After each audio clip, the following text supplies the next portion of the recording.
Is this okay, or is it reverberating? It's good. It's okay. One of our subjects for this month is freedom. And what we mean by that, since this is a positive living center, is that we have the freedom to choose what we put our attention on, which means that that would manifest in our lives, so that we have the freedom to choose pretty much our lives. I was reading, you are not in the world is in you. And that's why we do have some freedom of choice, is because what we think has a tendency to manifest. But we don't have total freedom. We have a lot of programming. And that's what Maggie went away for, is kind of work on the brain and get rid of some of that old programming that you don't even know that it's there. So there'll be programming from the past, there'll be programming from your culture and your gender and your siblings and your parents and your teachers. And so that we have a tendency to have our attention on that programming, whether we like it or not.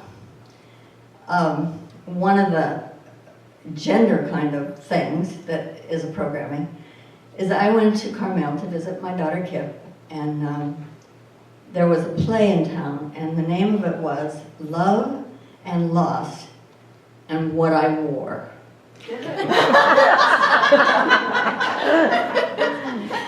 And you'll notice that the ladies in the audience think that's funny. But I think the men have no clue why we think that's funny. It's kind of an inside joke. And then another gender thing was, I was reading Alexander McCall Smith, one of his books about the ladies' #1 detective agency, and these two detective ladies were being rowed across this river in Africa. And there was kind of talk in the town that there are hippos in this river and there are alligators in this river. And so they were very nervous about that. So the boatman starts telling them stories about what it would be like to have a hippo eat you and what it would be like to have an alligator eat you. And so with the hippo, they just eat you in one big gulp. And with the alligator, they squish you around in the water until you drown. And then they put you on the bank to bake for a while until they eat you. So the ladies who were being rowed were very upset by that. And they thought, we won't even sleep tonight or we'll have nightmares, and so stop it.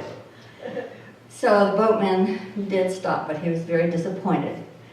He thought, I just don't understand women. The men that I row across this river love my stories. Yeah. I've been married 5 times, and I guess I still just don't understand. I guess not.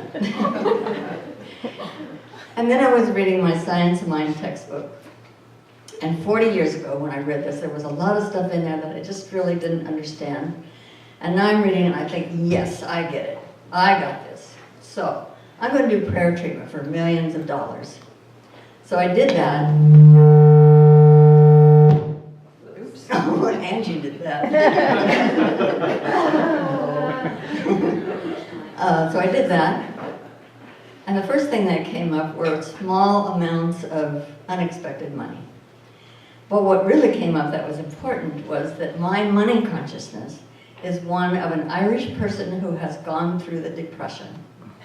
And my mother used to save her rubber bands and she put them on the doorknob. And I finally did, I broke myself of that habit. But I still save them.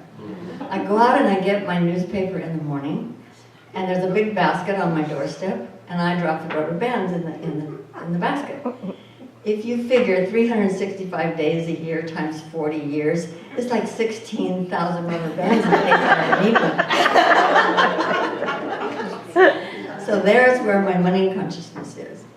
And if somebody saw me walking down the street, they wouldn't say, there goes a millionaire. They would say, there goes a garage sale champion. And I kind of like that designation because it's a lot of fun.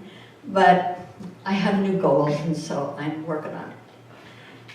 God makes itself into everything and everybody that is, and then experiences life depending upon where we put our attention. So I'm working on it.